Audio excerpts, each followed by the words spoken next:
everyone, welcome to episode 69 of the Hard Truth About B2B e-commerce.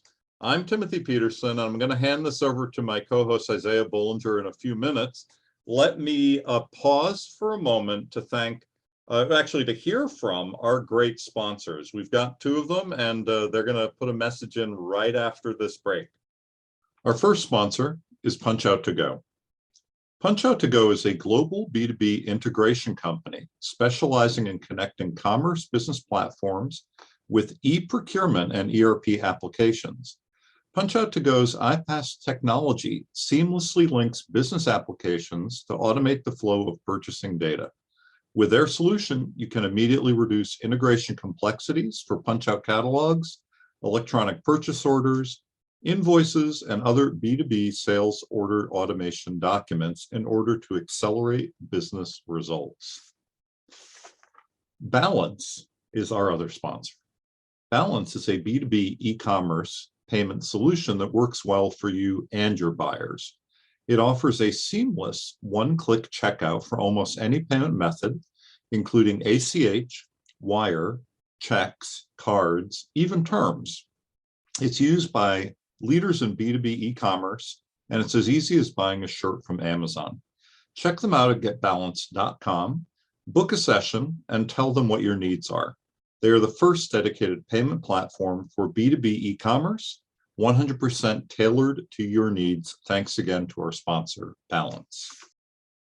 Okay, everyone, please visit our sponsors, check them out, give them some business. We thank them so much for their dedication to our podcast. They've been here for the long haul. Also, I want to just thank everybody for all your support. We were talking before we started hitting record about some of the people who have listened, they claim, to every episode, which is a remarkable thing. If there are folks listening right now and they claim to have listened to every episode, DM me, DM Isaiah. Tell us about it. We would love to give you a shout out. I had mentioned Gary Friedman, Michael Raziel. I think there are a couple other people, but we'd be happy to give you a shout out in a future episode. So without further ado, I'm going to pass this to Isaiah, and he can introduce our esteemed guest, Ben Sharir. Yeah, thank you. Thank you. I apologize today that my video is not working. Looks like I might need a new computer, take it to the Apple store. So if you're watching on YouTube, you'll just hear me. You won't see me, but I think two people on the screen actually looks better than three. So super excited to introduce Ben Sharir, Director of B2B eCommerce, which I feel like is a fairly unique title. I think it should be a title that almost every B2B company should have, but I found you on LinkedIn because I searched Director of B2B or B2B e-commerce, like I tried to find. It wasn't a ton of people that showed up, but I was really appreciative that you actually responded to me. Obviously, most people don't respond to my link. People get a lot of LinkedIn spam, so don't blame them, but yeah, tell us about yourself, Ben, and how you got into this role. It looks like you've been in e-commerce for a while now, but I think this is your first technically Director of B2B e-commerce title, correct? Or that's correct. Yeah. So about myself, I started e-commerce. I tapped into e-commerce when I was in Israel. I had a company that did three-dimensional photography, either for spaces, similar to how Google Street View is doing the panoramas. And it was also for products. So you could take a three-dimensional picture of a product and present it on a website. It was the very, very beginning of e-commerce, and that wasn't the main product of the company that I had back then. But that was my first experience with e-commerce. And then when I relocated to the United States, I started working for a company doing some IT. And then by mistake, I offered it was actually a B2B business. And they sold health and beauty aids, a lot of shavers in the New York City metropolitan area, and really all over the country, but a lot of business in the New York City metropolitan area. I saw a lot of damaged goods that they couldn't sell to their traditional buyers, And so I said, well, it's damaged, but maybe we can still sell it on eBay as damage and recoup some of the money. They said, we don't have anybody in the company to do it. You want to try? Go ahead. I did. Quickly, it became a big revenue stream for the company. Later, of course, we also start uploading not just to eBay, other marketplaces, and not just damaged goods, but also regular products. And that was pretty fun. And then Apple came out with the first version of iPhone, which was only available in the United States, only for AT&T customers. And I saw the opportunity. A lot of friends from all over the world called me and asked me if I can help them get one. So I saw the opportunity. I found a way to jailbreak the phone. Sorry if anyone from Apple is listening to the podcast. And yeah, I sold it on international marketplaces. So I was also, I guess someone gave me the title at some point as the first e-commerce US professional known to the e-commerce community to generate over $1 million in profit through international marketplaces. So I really started selling on international marketplaces in 2006. Wow. And then, yeah, I worked there. That's early. I was in e-commerce then. I tell everyone who's working then, that's early. So I'm not going to tell you what I was doing, but yeah, no, I wasn't doing that. You were licking a lollipop in elementary school, probably, right? Basically, a little bit beyond that, but not much. So yeah, so that was fun until Apple realized what I was doing, and they stopped selling me phones or to people like me. Yeah, I wasn't the only one who's doing it. Maybe I was the only one to do it on international marketplaces, but I wasn't the only one to buy them in the US and ship them overseas. So Apple realized, and then the party was over.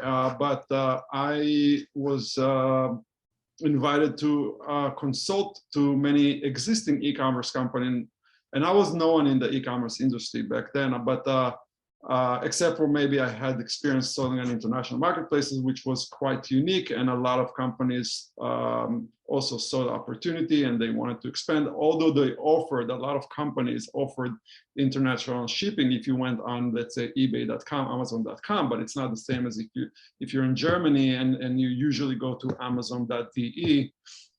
So there was a lot of opportunity there. So I helped a lot of companies. That's where my consulting career started, basically. And then fast forward 2010, one of my clients basically made me the CEO for the company. It was a makeup company, retailer, and we sold a lot of the big makeup brands, some of which Estee Lauder later acquired. Some of the items that I was actually the first to list them on Amazon back in 2010 or late 2009. And then the company what was the name of that company? I just want to know if you could. It's Makeup Boutique. You may probably never heard of it because it's a mainly internet company. There's also a non-internet wing for the business, but that's a somewhat different structure. Sure. So yeah, so basically that went pretty well. We had over 600% growth rate for over 3 years in a row. And just for reference, back then in 2012, No More Rack, as per Internet Retailer, was the fastest growing e-commerce company, and they had a 12 or 1300% annual growth rate year over year. But they're not around anymore, and they only did it for a short period of time. We did for 3 years in a row. We did pretty well. I also, yes, I was invited to speak publicly, to write, and to consult. So I left the company in 2013 just because I felt like I personally maxed my growth potential in order for the company to grow. Although I was the CEO of the company, I was not the owner of the company. And the owners, in order for us to take it to the next level, they had to take some steps. They weren't moving fast enough for me. I moved on in my career. And again, 17 years, I'm trying to summarize in under 5 minutes. That's all right. That's okay. It's great. It's great stuff. I mean, we like, our listeners like hearing about the journey, right? So go for it. I mean, let us know a little more. So yeah, so in 2010, basically when I was the owner of the, the CEO of the company Makeup Boutique, I had the opportunity to manage large larger e-commerce projects with larger budgets, more specifically technical e-commerce projects. So I was generally interested in how to manage projects better. And that's when I started practicing Agile project management. So I became a Scrum Master, a product owner, and since then, a few years later, I was also an Agile coach, coached other companies and Scrum Masters inside companies and agencies on how to follow Agile best practices to manage technical e-commerce projects better. And that's pretty much it. And of course, since 2013 and until today, I consulted to probably over 100 companies on various topics, from warehouse logistics, postage, savings, mail pre-sorting, of course, international expansion, of course, e-commerce platforms, integrations, re-platforming, marketing, digital marketing, and so on. So let me ask you a couple questions to kind of put the context out there. So you did B2C and B2B, or you consulted for both, or you primarily were focusing on B2B? I was actually, so in 2005, it was a B2B business, but I actually opened a B2C division for the business, B2C e-commerce division for the business, by uploading the products first to eBay, then to Amazon, and then other marketplaces and a website. But that was a B2, that was, for my part of the business was not B2B. So Estee Lauder, let me jump to there for a second. Are you the first person in your role, and what was B2B e-commerce like prior to you getting there? Yes, that's a good question. So I was actually hired by one of the VPs in the company who started the project, and he hired me to replace him and another project manager. So it was the VP who was responsible for the project for like 2 years. He brought the project to life. Mm-hmm. And then there was another project manager that worked with him. So the VP was about to retire, so he basically hired me to replace him and the project manager, because I also have experience in project management. But so Estee Lauder is a big company, and although they started this project, it's not to say that there was not B2B or there isn't B2B in other parts of the business. But it's taking it to the next level, basically. There's obviously a lot of B2B commerce and of course a lot of EDI, as you can imagine. But really, the point was to take it to the next level. When you say take it to the next level, I mean, obviously Estee Lauder, I mean, I'm sure they've had a pretty strong B2C commerce, division for a while. All the brands, obviously the brands make a lot of sense for just traditional e-commerce. When it comes to B2B, I guess what's the strategy there, or like, is it trying to automate the ability to sell to some of the smaller beauty shops?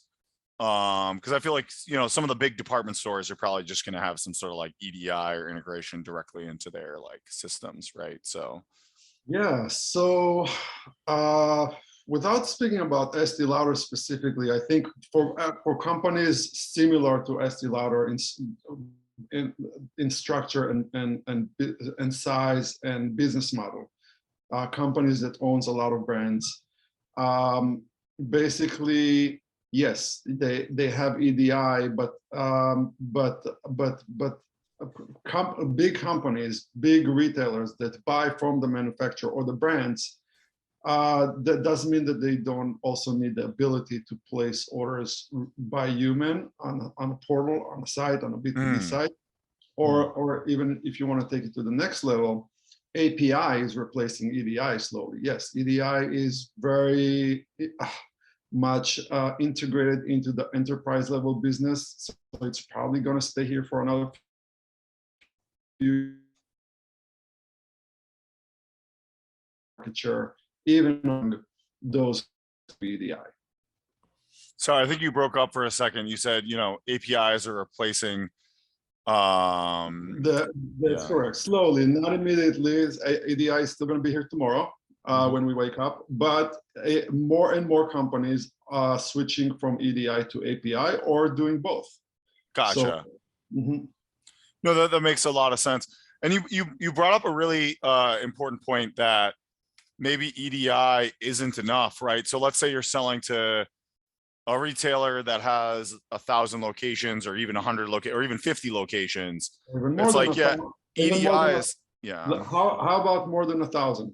Yeah. So yeah, I mean, but the point I'm making is that they might want the control of having their individual store managers go in, buy a little bit of inventory, some control over the merchandising, because, you know, each store is different, their demand is different.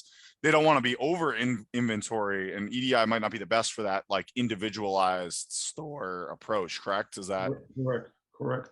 So, and yes, and also, not speaking about Estee Lauder specifically, but the makeup company that I used to work for back in the days,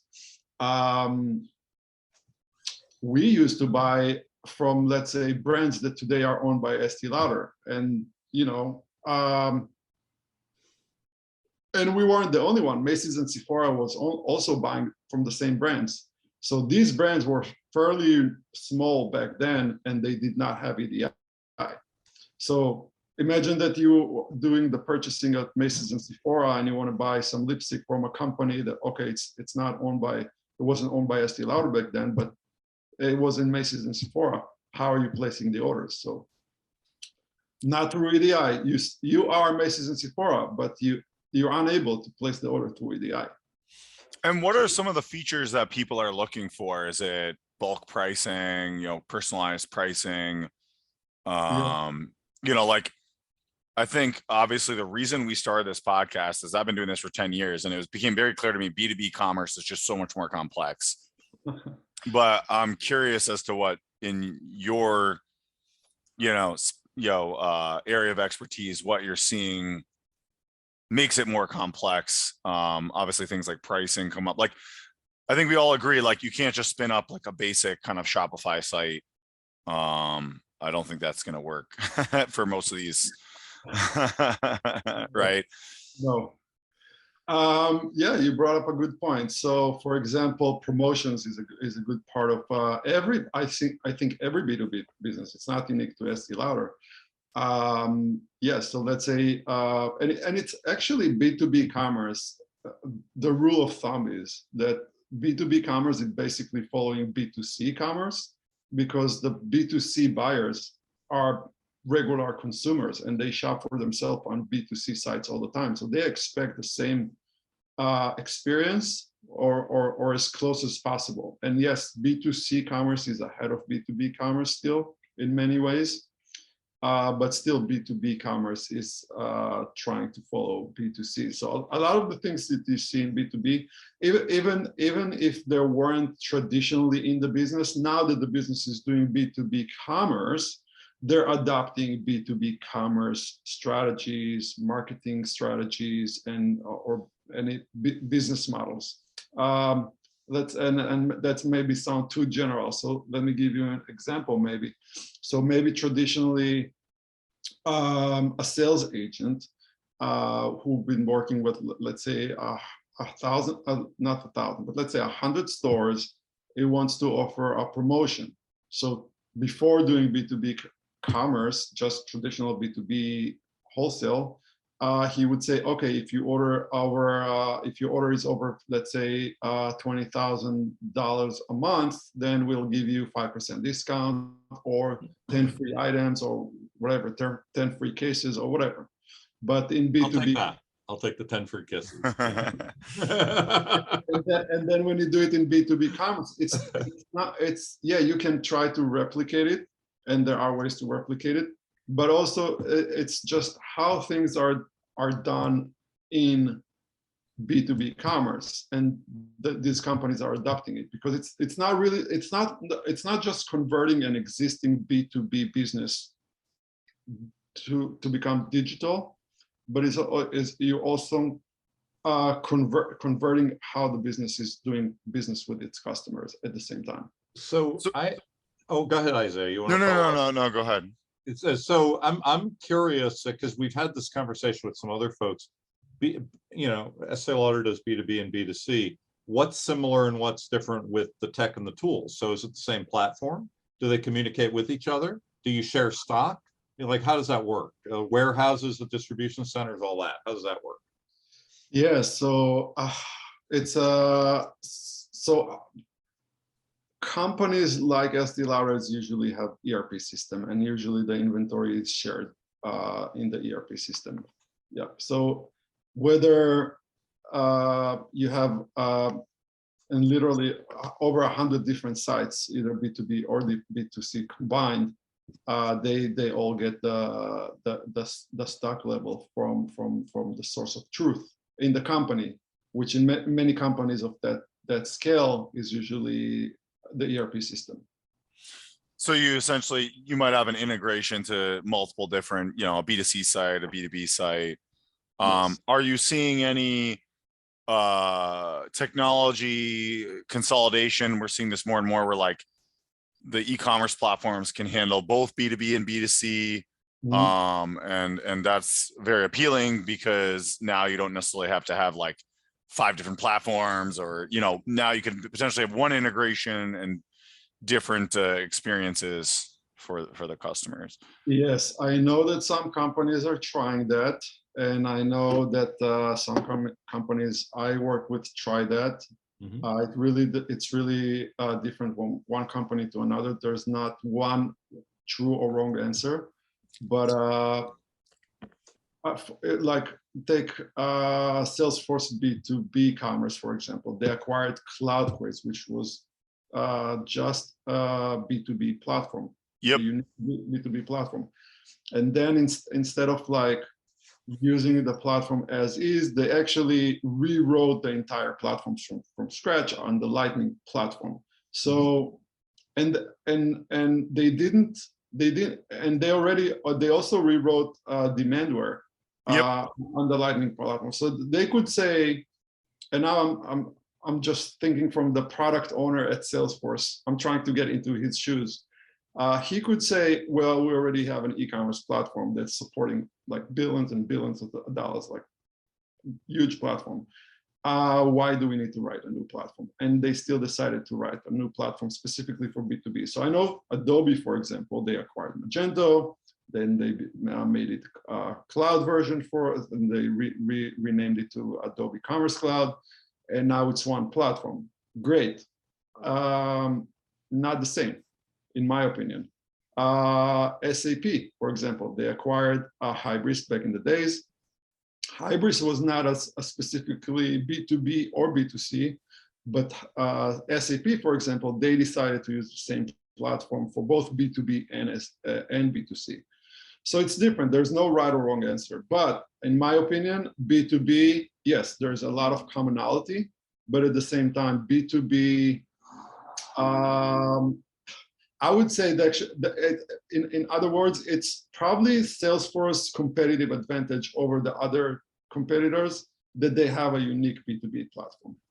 Yeah, they split it up. But I heard that the new version is going to be more consolidated, no? Or they're going to have...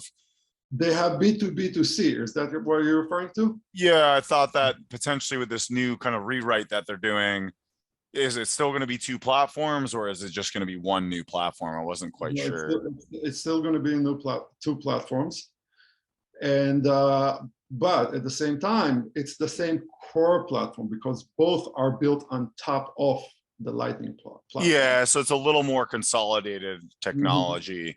And also the other clouds are also shared between. So let's say most Salesforce Commerce Cloud customers, whether Salesforce B2B or B2C, they're not just using Salesforce Commerce Cloud. They're also using Salesforce Sales Cloud, Salesforce Marketing Cloud, Community Cloud, and so on, right? So those, for example, are the same for B2B and B2C, with the exception maybe that B2B customers also using CPQ, and B2C customers, companies that only do B2C don't need CPQ, for example. But otherwise, the other clouds are the same clouds. How have you guys, and maybe was that previous companies or other things that you do, have you guys started to look into headless at all? I mean, we also see commerce tools popping up more in B2B because headless gives you that flexibility. And that's where potentially you could have kind of the mock or the, you know, the multifaceted backends power some B2C, B2B, one front end or multi front end, you know. Absolutely. I'm a huge fan of headless. I think any company that is starting to do B2C or B2B should look into headless.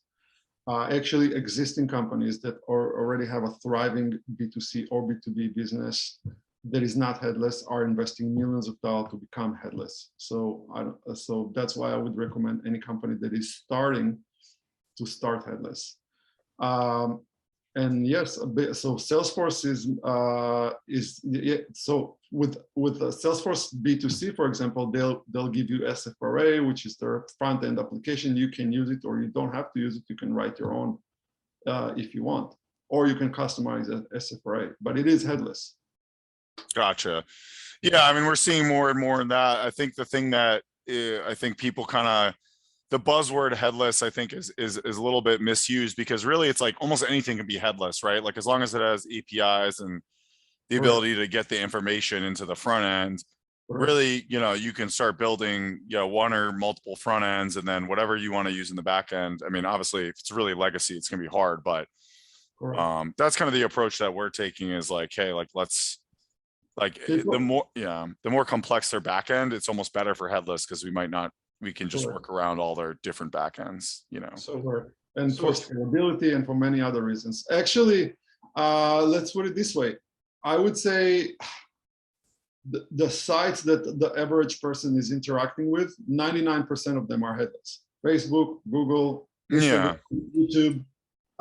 Name me one that is not headless. Yeah, every major tech company, they do that from the ground up, but that's because they have the engineering bandwidth and thought to do that from the ground up. Whereas the traditional tech and companies, a lot of these companies don't have CTOs, or, you know.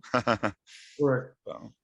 So yeah, I was going to ask a slightly different question. A lot of our conversations go into product, you know, how many products, how products are depicted, what descriptions are leveraged and why, using, you know, 3D imagery and when that makes sense or not.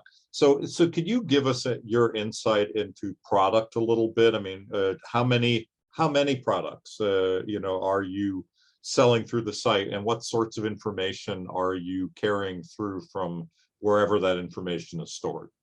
Yeah, so not speaking about Estee Lauder specifically, companies of that magnitude have tens of thousands of products, if not hundreds of thousands.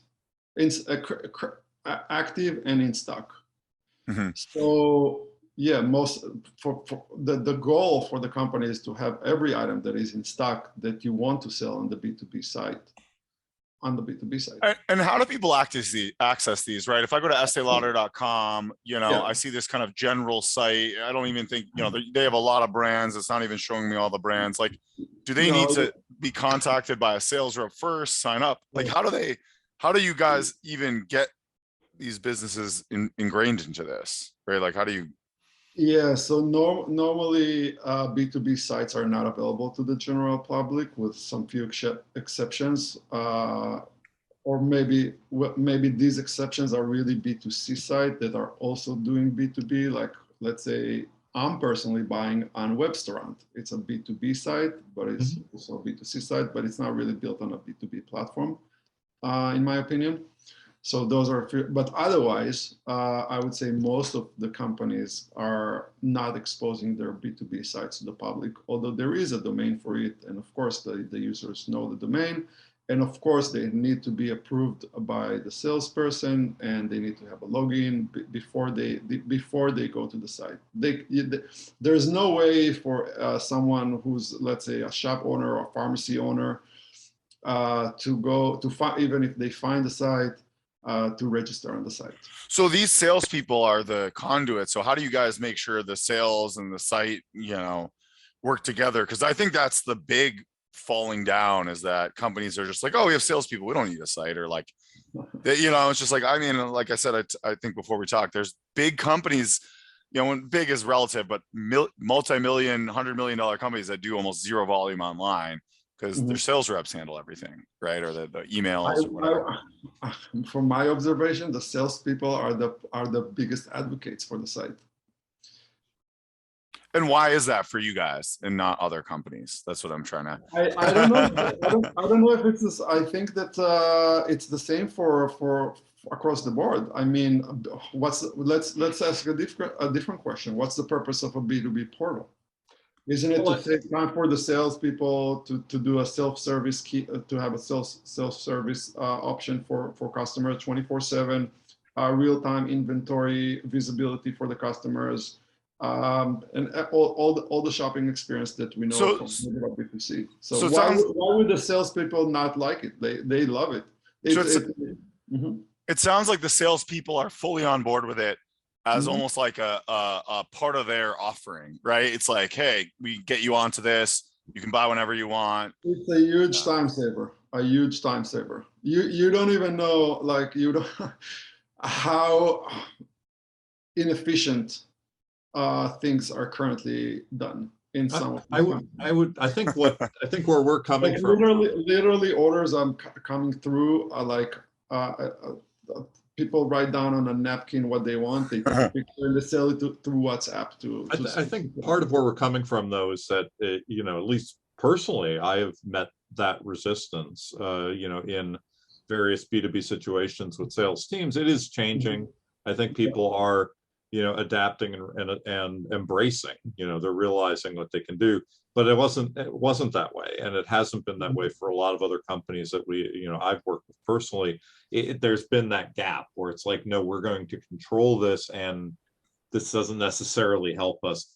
I think there is what you're saying, you know, more and more people who are embracing it and moving forward. And so I assume these salespeople have a book of business, and then they're associated with a website. So as long as the website sales, it's like tracked to a sales rep, so that way they're getting their commissions or their quota or whatever. Is that? Yeah, well, I can understand, Timothy, if you spoke to some, like, maybe salespeople at other companies, that maybe the business goal was to eliminate the sales team once the B2B site is live, then maybe that would create some intimidation. But in many cases, the purpose of the B2B site is to complement and empower the sales team. So there's no self-service option for people to avoid the salesperson. There's no way to take out the intermediary in the B2B e-commerce solutions for well, it really depends on the business. It really depends on the business. Some businesses, yes, some businesses, no. No, I'm talking about Estee Lauder. That's what I'm asking. You have to go directly through a salesperson. Yes, you can log into the site without it. Yeah. Okay. And then do they generally encourage people to use the website, or is it like kind of just like, hey, you can use it or not use it, or is it like, hey, we really expect you to use the website to place orders? Yeah, so for me, my goal is to increase adoption, but I'm not sure that all salespeople are being pushy about it. But we also try to gather feedback from the sales team to see why. And we also send, like, for example, companies send questionnaire. You use Qualtrics. I don't know if you're familiar. It's powerful. Yep. Yeah. So you can create questionnaires to and send it to clients that you see, for example, have access to the site and didn't place an order for over a month, for example, but you see that they did place an order outside of the site. So you're trying to understand what's happening. And so why is it? What are the common, I know there's going to be outliers, but like, are there any themes that you saw where like, this is clearly there's something we need to solve here that this keeps popping up? Yeah, it could be for various reasons for different people. And it really also depending on the brand and the business that is buying from the brand. So even within the brand, some businesses like are big businesses and some are like just small salons. Yeah. So yeah, I think maybe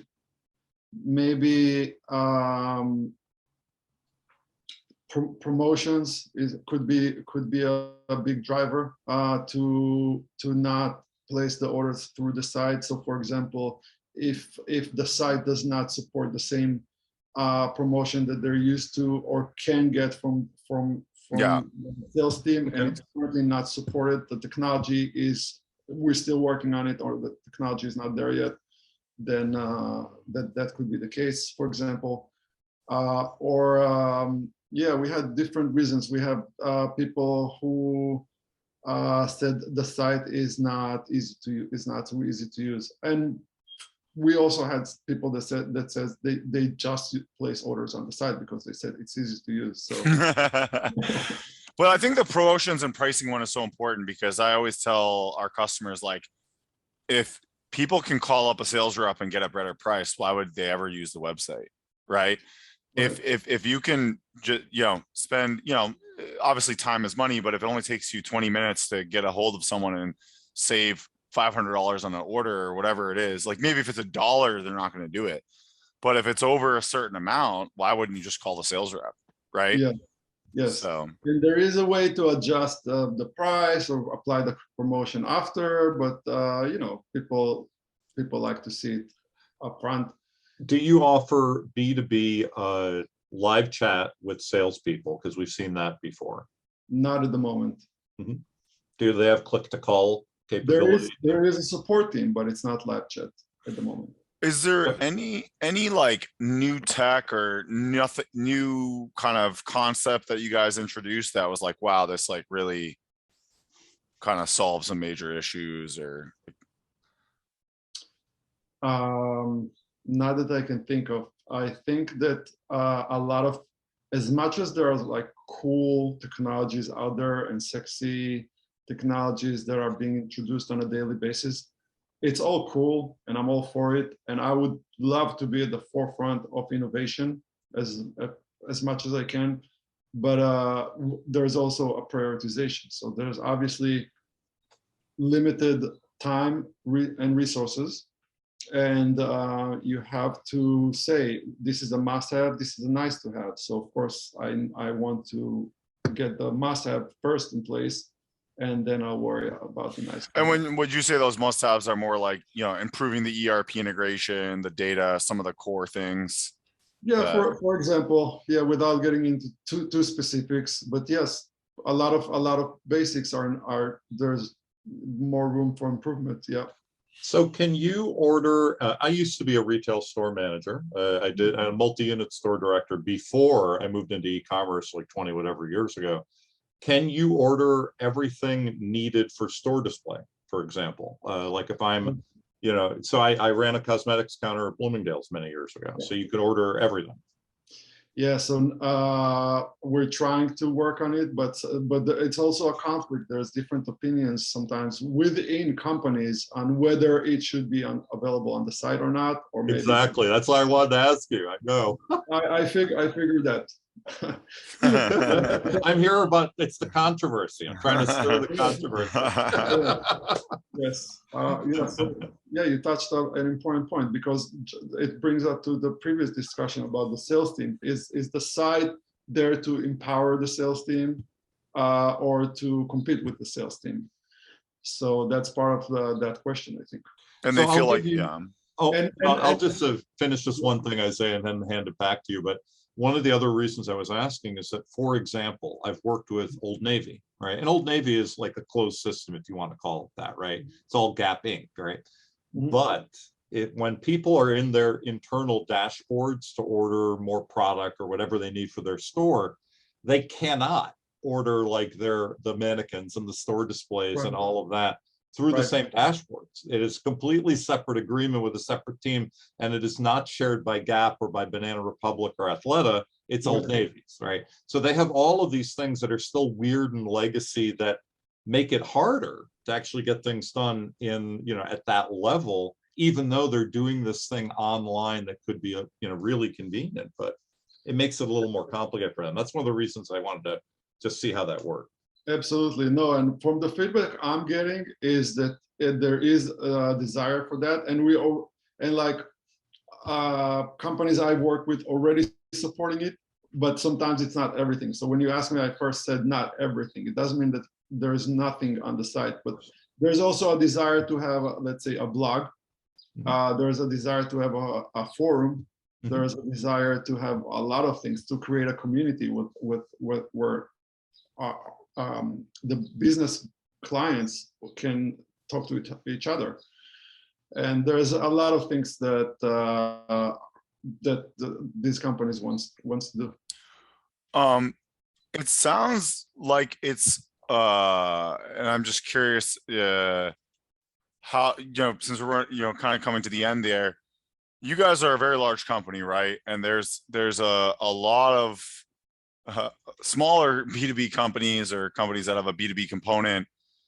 And even you guys, like you said, you have to prioritize some of the core basic things: ERP integration, basic user experience, product data, pricing, promotions, aligning with sales reps. Like, would you, also recommend, to other B2B companies that, like, hey, like, get the basics going first? Because that's a lot of what our conversations end up in, that when you really dive into people's wish lists, it's like, hey, this could be $500,000 or $1 million, but then their budget's like 200 grand. It's like, well, okay, well, like,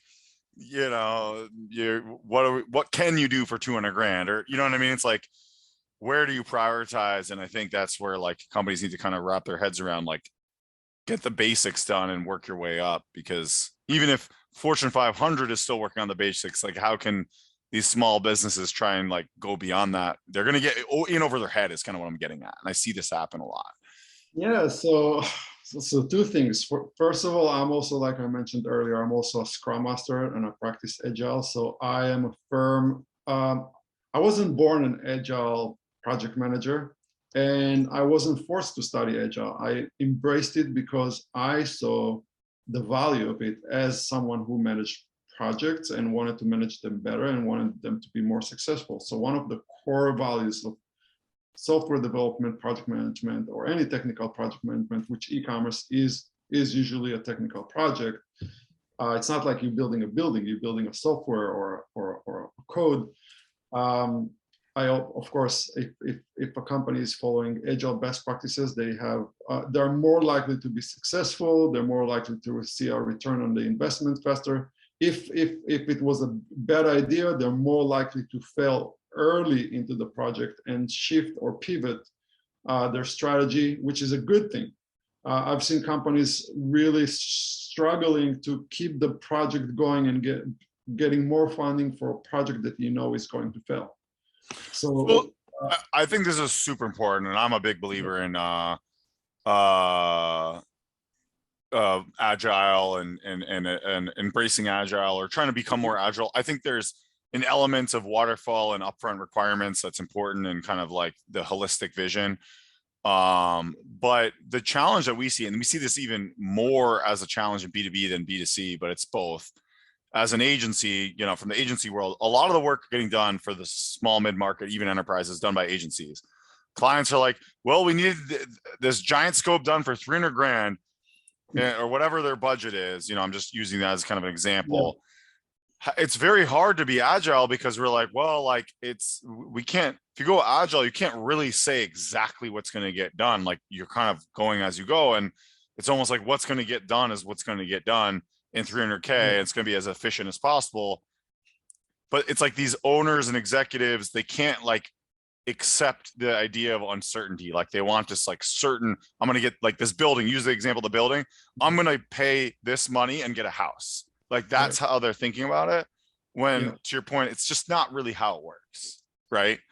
Yeah, but let me just refine it, because I think there is a myth about Agile that you can't, like, you don't really know what you're getting and how much it's going to cost. It's not actually, it's somewhat true. The difference is that with Agile as compared to Waterfall is with Agile, you can have a 5-year plan and you can have a budget and features list and timeline and everything. The big differences between Agile and Waterfall is both are most likely to change during the lifetime of the project. The difference with Agile is that you can change it at the end of every sprint. You have the opportunity to adapt based on what you learned on the project. So when even if you were let's say you present proposal to one of your clients and they say, oh, but the CEO wants to know exactly how much it's going to cost and exactly how much it's going to be, you can still give a proposal that is somewhat accurate, but at some point they're going to come to you and they say, oh, well, we forgot this and we also want that. And then like, okay, so then we're adopting. Agile is all about customer collaboration over contract negotiation. So they should like it. And it's not that you can give a detailed proposal. You definitely can. It's just that you, at the same time, offering the client to become more active and more influencing during the project, not just at the end, and also change the plan based on priorities, requirements, budget, and what's not. I mean, I totally agree. I think in the end of the day, most waterfall projects end up having change orders, and they are probably not going to always be exactly perfectly on budget and timeline and all the things. So they end up being some level of agile, right? But it's more of a culture thing, and I think, and I'm speaking from the agency side, it's tough to sell that mindset. Also, when there's a bajillion other vendors and there's always someone that'll say, oh yeah, we'll do it for this price, or you know what I mean? And then these people don't necessarily know how to decide between the different vendors as to like who's actually going to do a good job. So they go with the one that promises maybe even an impossible thing, but but also another selling point for Agile, I completely agree with what you just said. And it reminded me another huge selling point for Agile. You tell the client that although I gave you, let's say, a $500,000 proposal, you have the option to stop it after 100,000 if you see things are not going smooth or not as you want. Or even 50 grand, right? You could pull the plug at 20 grand, or like, I mean, it's like we're 4 weeks in, this isn't working. Let's change gears. I totally agree. As opposed to waterfall, he has to wait 2 years until or a year. Usually at least 6 months. You know, with waterfall, you're talking about usually at least 6 months, 6 to 12 months. You know, to find out. Where I think waterfall works well, where we do well, is like we do kind of like a waterfall quick starter package for Shopify, for small D2C projects, fixed fee. We can get you up and running, but it usually follows a very kind of obvious path because you know they're kind of fitting into that box. But that does not work for B2B. So I think it can. I think it should, and I think honestly, I think it's the only way it can work. And that's one of the changes I'm trying to make with companies I'm working with. So Ben, in many cases, So in many cases, actually I step in after the project is already in problems. And usually, me too. I mean, a huge percentage of our business is rescues. We're probably like, I bet you 30% of our business is rescues, meaning we're coming in after the project's already semi-failed or failed, or And in many cases, it's because the project was waterfall. Yeah. I would love to have you back on and dive in specifically. I think we need a full hour on, I'm not even kidding, on how B2B can adopt Agile and more detail about how we'd approach it, how to go into discovery. Because like you said, we can do it upfront process, requirements capturing. That can be the first 2 weeks or the first 4 weeks. So it's not like that. It's like there is no plan. It's just that's the beginning part, and then you start building the sprints as it gets more clear and clear, and when you have a certain confidence level. So I would love, if you're open to that, I'd love to have you back for that. Yeah, I love Agile. I'm a big advocate, and I'm an example of someone who nobody asked me to go and study Agile. And the more I do it, the more I realize, like even 5 years ago, if you met me, I would say, yes, of course, I've been practicing Agile for already 7 years or so. Of course, I know Agile, but even like every once in a while, I have a aha moment, like how simple yet genius the framework is. So I'm still discovering and come to value it more the more I use it. Well, this is a great ending point for episode 69 of the Hard Truth About B2B e-commerce. Ben, did you have any last words, or do you want to remind people your title, where you are, all of that, just to make sure we've got it all for our listeners?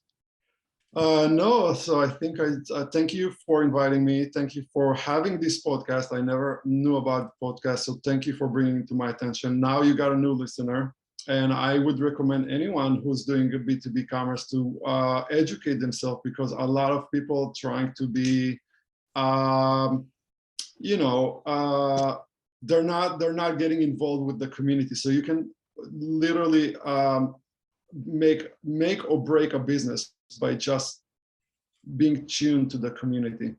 So it's really important that, and I appreciate and I thank you for taking another step towards building a B2B community. I think it's much needed. Thank you, Ben. Thank you. And Isaiah, any last words from you? No, I really want to continue these conversations around Agile. Like, in my opinion, if everyone had that Agile mindset, we'd be getting a lot more work done, right? Like, so much work gets stuck in this, Right. this upfront back and forth. People don't realize how much time and money is wasted in the just sign off on a project plan. I've been in 6-12 month processes to get someone to sign off on a scope. It's like, you've already lost a year of tech. You know how much changes in a year? Exactly. Well, thank you one and all. We're going to sign off here. Thank you. Have a good weekend. Thank you. Thanks so much for joining. Bye-bye.